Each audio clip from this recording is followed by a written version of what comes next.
Hi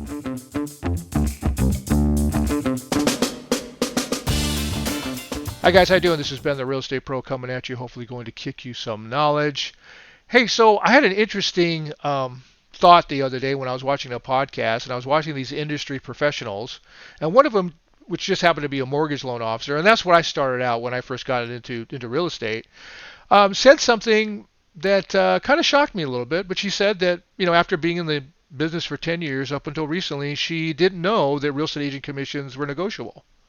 And this is a person that's in the industry, right? I mean, mortgage loan officers and real estate agents work hand in hand. So I was a little shocked because ever since I've been in the business, I've always known that realtor commissions were negotiable. Now, just because something's negotiable doesn't mean you'll get a lower price. It just means you can talk about it. Okay. Ultimately, what you agree to is what you pay. Negotiable doesn't mean necessarily cheaper. Okay. So anyway, I started I started asking people that I knew they were both related in industry and not related in industry, just friends, people I associate with, and people that I know that have purchased or sold a home recently, if they knew the realtor commissions were negotiable. And I was shocked as to how many of them had no clue that it was negotiable. I would say about 40% of the people that I talked to. And once again, this is anecdotal. This shouldn't be taken as any type of fact or used as any type of evidence. It's just my experience.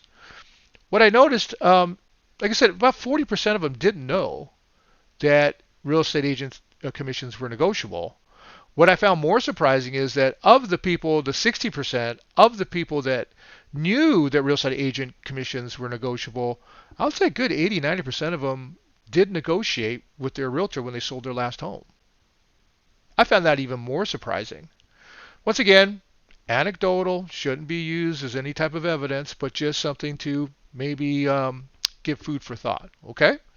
So anyway, I started thinking about, well, I wonder how many people out there are unaware that they can negotiate their realtor commissions. So I started looking around. I found this article by CNBC Select. It's by Anna Staples, who's the reporter. And is entitled "How to Negotiate a Real Estate Commission When Selling Your House." Lowering the commission can put more money in your pocket, which is true. Now, this article is very recent. It's only a couple weeks ago, January 18th, 2024. Today is March 7th of 2024. So this article is really not that old. I'm going to guess Anna could have been inspired by the recent commission lawsuits that obviously affect real estate commissions. And there's just been a lot of talk out there in the industry. Maybe that might have influenced this particular article. But anyway, let's go ahead and read. So it says, selling your home is a large transaction that can involve a lot of negotiation. That doesn't only include talking the price and other terms with a potential buyer. You can also negotiate with your real estate agent. If you're successful, you can close a deal with more money in your pocket, and considering home prices, that amount can be significant. Below, CNBC Select offers tips on how and when you can negotiate with your real estate agents. How does the real estate commissions work? Okay, a real estate commission is a fee the home seller pays at closing to the buyers and sellers agents. The typical commission rate is 5 to 6%, which is true, and it's split evenly between the two agents and the companies they work for, which is not always true. Sometimes the seller's agent will retain a little more of that split than they offer to a buyer's agent. Other times, it's the opposite. It just kind of depends. The seller pays out the money when the deal closes. Since it can be a considerable sum, sellers usually include the percentage they'll lose to the commission in the asking price. Now, that I'm going to push back on. In my experience, I haven't seen that to be true. Most of the time when we develop a price to market a property, it's due to comparables, okay? Now, it does affect their bottom line, absolutely, and maybe that's what Anna meant, but as far as like developing an asking price, I haven't found that to be true. I don't think that it necessarily has a direct effect on the asking price, but certainly on the bottom line of the net proceeds to the seller. Anyway, let's keep reading. According to Julie Felsman, branch manager and SVP of mortgage lending at online marketplace Guaranteed Rate, even appraisers are required to consider seller concessions when determining property values, and that includes agents' commissions, which is true. Ultimately, I think we can all agree that the only person bringing money to the table on the closing of a home purchase is in fact the buyer. Once again, true. She says the buyer is and always has been and always will be paying for everything. I'm going to push back a little bit there. I hear this all the time. While they do bring the funds to the table, they don't control who the money goes to. The seller does that. Okay, so I'm not going to get too far into it because that can be a whole other video. But I think there's a little bit of nuance or a little explanation that needs to be put when that statement is made. The buyers are always the ones that pay for everything. They're the ones that bring the funds to the table. That doesn't mean that they're necessarily paying for everything because they don't determine who gets what. The seller does that. Anyway, now there is a note here that she put in the article. It says how real estate commissions work may soon change. A federal jury in Kansas City, Missouri ruled in October 2023 that the National Association of Realtors and other real estate organizations conspired to artificially increase commissions. The result of this case might change the rates home sellers pay real estate agents, which I think it will. But anyway, I digress again. Let's go ahead and read the article. In rare situations, such as with bank-owned property, a listing will indicate the only portion of the buyer's agent commission will be covered by the seller. However, even in those scenarios, the buyer's agents often opts out of additional payment from their client. Okay, well, since right now, and since 1997, and really even the last 100 years, because there was sub-agency before then, really the buyers haven't been paying commissions out of pocket. The compensation typically comes from the seller. Okay? And let's go down. Are real estate commissions negotiable? Here's the big question. The property price isn't the only negotiable thing in a real estate transaction. As a seller, you may be able to negotiate, and that's not that you may be, you can, to negotiate your agent's commissions as well. However, not many people exercise this opportunity, which is what I found out in my little survey, I guess you can say, my little anecdotal survey. According to the 2023 data from NAR, only 22% of sellers brought up the topic of commission fees. And the real estate agent was willing to negotiate. Okay, another 5% also initiated discussion, but the agent wasn't able or willing to negotiate their rates. Okay, and look, a real estate agent can stand on and say, "Hey, look, this is what I charge." Okay, now that doesn't mean that they're set. It just means, "Hey, this is what I charge for my services for my time," and an agent has a right to do that. Okay. You as a seller or even a buyer can't, mandate and say, well, you have to take this amount. That's not negotiation. Okay, so a selling agent or a buyer's agent, even though we're talking about the seller side more in this article, it's always negotiable, and they can stand and say, hey, look, this is what it's going to take to hire me. Okay. Negotiation doesn't happen that often, says Aja McClanahan, a licensed realtor in Florida. Seems like the consumer isn't always aware of their ability to negotiate the commissions and some of the fees. Indeed, 15% of recent home sellers didn't know commission rates could be negotiated. That said, if you do want to bring up the topic, it's best to do so as you're interviewing prospective agents. Learn about their marketing tactics, level of experience in your local market, and what they can bring to the table. This way, you'll know what you're paying for, and you can begin the negotiation process. And that's true. You always want to do that. Interview them a little bit. Don't be afraid to ask them questions. And don't necessarily be afraid to go after agents that, some agents have been in the business for a long time. Other agents have been in the business a very short time. And that doesn't necessarily mean, if they've been in the business a long time, doesn't necessarily mean they're the right agent for you. Sometimes somebody with more energy or somebody that has a different point of view that's a little bit younger, but then, maybe they have great backup. Their brokers and their systems they have in place are great. Sometimes that can be just as good as hiring somebody that's been in the business 30 years. So you definitely want to interview different agents out there. Okay, how to negotiate with a real estate agent? You're aware of what a real estate agent is offering you, but to successfully bring their rates down, you need to have something to offer them as well. It's interesting. Okay, here are some examples of what that might be. Multiple properties. According to McClanahan, volume helps. Meaning, if you can help the agent close on more than one property, they may be willing to bring down their rate, which that is true. For example, if you're selling a home and buying another one, you can use the same agent for both transactions and negotiate their rates. Note that not all agents work as both a listing and buyer's agent, so make sure you're asking before assuming that they do. There are people that do exclusively buyer's agency, and there are places that exclusively do listing or seller's agents or listing agents. Um, yeah, I'm not. I don't think that's a really good model personally. I mean, I guess you can concentrate on one thing because there is, there's a lot of business out there, or traditionally there is. But I've always just thought flexibility is the best policy. The more properties are involved, the better. For instance, this tactic can work for sellers if they have a deal where they're like, hey, can you help me buy a home for myself and my son? McClanahan says, or maybe they can bring a referral. The same applies if you have multiple listing opportunities as a real estate investor. Yes, certainly it's a factor. So as far as multiple properties and what what Anna and Ms. McClanahan is saying. High volume property or high value properties, I'm sorry. Even if you only have one property to offer, you can still make the case to lower the commission. Specifically, the listing agent may be open to negotiation if your home is in a sought after area or highly valued. For example, it could help if you're listing a house priced at $2 million or more because commissions will be so high, you will have a lot of wiggle room, McClanahan explains. Okay. Interesting. Willingness to work with newer agents. Even if you can't help your agent close multiple deals, there's still a chance they will be willing to negotiate with you. This will more likely be the case if you're working with a less established agent. I talked a little bit about this. A popular professional who's been in the industry for many years might have a long list of home sellers they're helping.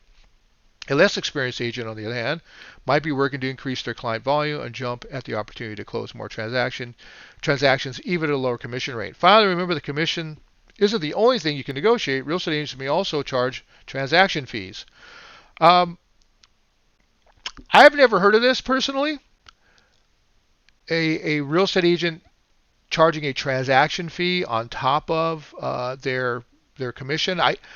I'm not saying it doesn't happen. Obviously it does, but I've just never seen it. And I've primarily done business in California and a little bit in Arizona, so yeah, I don't know. That's a new one to me. A lot of agents charge those. Sometimes buyers and sellers are not necessarily aware of that. So it's a good idea to ask your realtor. Certainly if you see some additional fees outside of what you negotiated, you certainly want to ask about that. Transaction fees are administrative costs associated with closing a sale and can total a few $100s. You can always try to ask about lowering or even waiving these fees if negotiating the commission doesn't prove fruitful. Okay, bottom line. A home sale is a large transaction, even though your agent commission is a small part of it. It can amount to tens of thousands of dollars. Luckily, you can always try to negotiate. Remember that even if you aren't selling a high-value property or can't help the agent close on multiple properties, it never hurts to ask. Certainly true. I was told a long time ago when I first got into sales, you never get unless you ask. The only time is guaranteed you'll fail at negotiating is when you don't start it, and that's true. All right, so. It says meet our experts. CMC work with experts who specialize in knowledge and authority based on relevant training. Okay, so anyway, for this story, we interviewed Julie Fleshman, branch manager at SVP Mortgage. Anyway, so it just talks a little bit about them and the experts. So I'm going to add something to this because I think that like this section, how to negotiate with a real estate agent, and the examples that they gave, I'm just going to be honest, they're a little weak. I don't see them. While I think that it's possible that they bring a little bit of value from a seller to an agent, saying, "Hey, look, I can bring you multiple properties. Will you lower your rate? I have a high value property." Or if you want to work with an agent that doesn't have as much experience, and guys, selling a house, while there are things to know, it's not rocket science. You don't need a 4-year degree in order to be able to sell a home effectively and for the best results for your client. Okay, but this is what I would do if I was a home seller. And since I'm in the industry, I mean, obviously, I kind of can dictate what I pay out, but there are a couple of different things that a seller can do. Now, number one, there are agents out there that will list your house at a flat fee. Okay. Um, I used to have, and I still do actually. I just don't. I just, it's just part of my negotiating repertoire, I guess you could say, or or services that I offer. Um, there are agents out there that will list your house for a flat fee. Okay. Now, under the current model, where there's participation or cooperation between agents, between the buyers and sellers agents as far as commissions, um, sometimes how they'll do it, or at least how I did it is I charge the seller a flat fee for my services to list the property, and then I ask them to offer a certain amount, usually a percentage, to a buyer's agent. Now, this particular model, as compared to a you know an agent charging 5 or 6%, save them about 40%. Okay, so roughly, if you're looking at a 6% listing, you saved about 2.5%, so you paid about 3.5%, which is a significant savings if you were a seller. And you're also in that 3.5%, not only, or equivalent to, I should say, not only are you compensating me as a seller's agent, but you're also compensating the buyer's agent. So there are people that will do something like that. And there are agents that advertise that they will do something like that. Okay? So you don't even have to negotiate. You just got to look around a little bit. Okay? Like if you go to somebody's website and a particular agent's website, or if you go to different advertisements, or if you ask around, it's not uncommon to find a place like that that will do that for you. And that doesn't even require any negotiations on your part, and you already get the savings. Okay? The other thing that you can do is if you can't find somebody in your local area that will do a flat fee, you can also create competition amongst agents. Interview several and let them all know that you're interviewing several. And say, hey, look, I'm trying to find an agent. I'm trying to negotiate a fee. I'm just letting you know I'm talking to several agents, but I want to at least give you an opportunity and see what they offer you. And just let them say, look, you have an opportunity. Okay, and a listing agent, trust me, real estate agents are hungry right now for any type of business. Okay. If you've been living under a rock, real estate is a little bit slow. Now, that doesn't mean houses aren't selling. They certainly are. It's just not at the volume that it has the last few years. Okay? So create a little competition. You should call at least 5. At least, if not more. And find out, hey, what do you charge? Hey, look, I like what they'll typically give you some type of spiel, right? Some type of what I call, a 30-second commercial about themselves and why you should work with them. And then you simply say, hey, listen, what is the best deal you can get me as far as commissions? What can you do? And like I said, be honest. Just let them know that you are interviewing several different agents to try and find the best deal for the best services. Okay? Now, you'll have some agents say, well, if you want the best services, you have to pay for that. You're going to hear different things. But that's just not true. Okay? Now, that doesn't mean that you want to necessarily go with the lowest. You want to find out what you're getting for that number. Okay? So if you do have somebody that's giving you a flat fee, like there was, I'm not going to say the name of the company. I'm not even sure if they're around anymore, to be honest with you. But there are companies that will charge a flat fee, to list your property, ask you to pay, just like with my program, ask you to pay a certain percentage over to the buyer's agent. And you're going to get about the same amount of service as if, in most cases, as if you paid somebody 5 or 6%. You're going to get about the same service. Okay. When I negotiated a rate, I did the exact same things. If I had a client that said, well, I don't want to pay 5%, I want to pay 4.5%, I want to pay 4%, I said, fine, but I did exactly the same things. It didn't change my role, not one bit. I did exactly the same things, marketed the property the exact same way, did everything that I normally do, regardless of what the commission was. Okay, and most agents will do that. All right. The other thing is, you want to be reasonable. Don't offer them $500. Okay, because guys, a real estate agent is going to spend many, many hours trying to sell your property. And they're going to be doing things and putting out fires behind the scenes. And this is true of mortgage loan officers as well, okay? They're going to take care of things behind the scenes that if you knew would stress you out, okay? You would be a wreck, all right, at the end of every day if you knew some of the things, some of the fires that we had to put out just to get you your mortgage loan or to sell your house as an agent. Okay, so just keep in mind that you want to be reasonable. But at the end of the day, if you can put a little competition into the fray or into the situation, that only benefits you. So that would be my recommendation, is either seek out those that offer discounts at and find out what type of services you're going to get for working with them, and you're going to be able to find what are called full service real estate agents at a lower fee that will charge a flat fee, or be more creative with how they do their commission structure. And the other thing, like I said, is if just create a little bit of competition. It's really all you got to do. Now, this takes a little work. Okay. Now, if it's not worth it to you, you don't want to deal with it, you just go ahead and pay whatever the agent asks for. Fine. That way you don't have to worry about it. If money's not a huge thing for you, you're just trying to get as much money as you can, but you don't mind parting with a little bit of it just for just not having to deal with it, then fine. Well, all right, guys, hopefully that helped. Don't be afraid to negotiate your commissions with your realtor, okay? And that's the point that I'm trying to make. It just surprises me that so many people just don't do that. It just really, really is amazing. So if there's any takeaway from this video, is that, hey, don't be afraid to share ideas and to talk to an agent. There's plenty of agents out there. Honestly, they're a dime a dozen. And you'll find one that'll work with you, provide you tremendous service at a value.